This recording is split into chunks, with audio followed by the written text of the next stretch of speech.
Another lawsuit comes out in the aftermath of the deadly mass shooting in Parkland, Florida.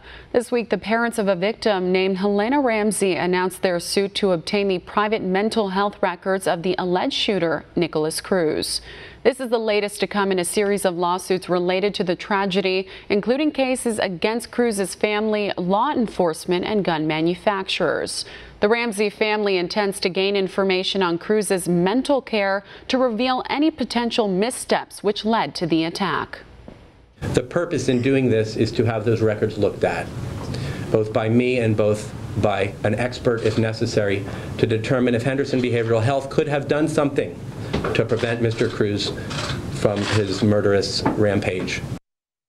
Following the incident, reports revealed Cruz suffered from ADHD, depression, and autism, and was even admitted to a facility in 2016 for cutting himself and expressing an interest in guns. Some have pointed to Cruz's mental background and medication use as a part of a trend consistent with other cases of mass shooters. One America's Glaze has more on the connection between mental health and large-scale violence.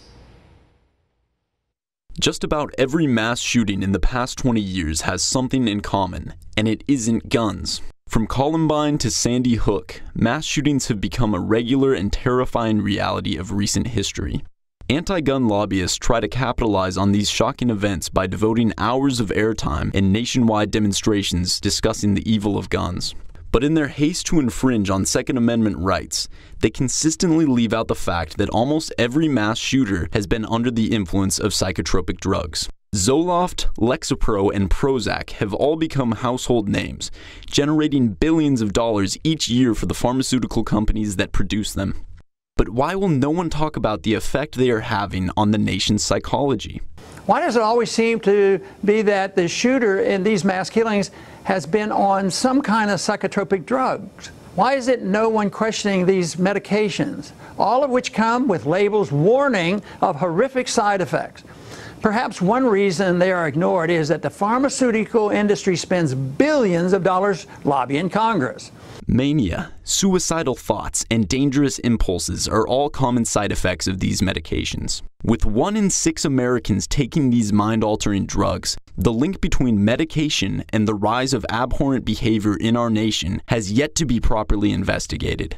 An attorney who tried to gain access to medical information on Adam Lanza, the Sandy Hook shooter, has a valuable perspective on a potential cover-up of facts on psychotropics. The Assistant Attorney General in the Lanza case argued to the administrative law judge that it would be harmful to the public to allow the information about Lanza out because it might cause people to not take their psychiatric medication. And that kind of argument is ridiculous. While many are focusing their concerns on guns, the nation may need to take a serious look into the dangers of chemicals being prescribed in ever-increasing numbers to our friends, neighbors, and children.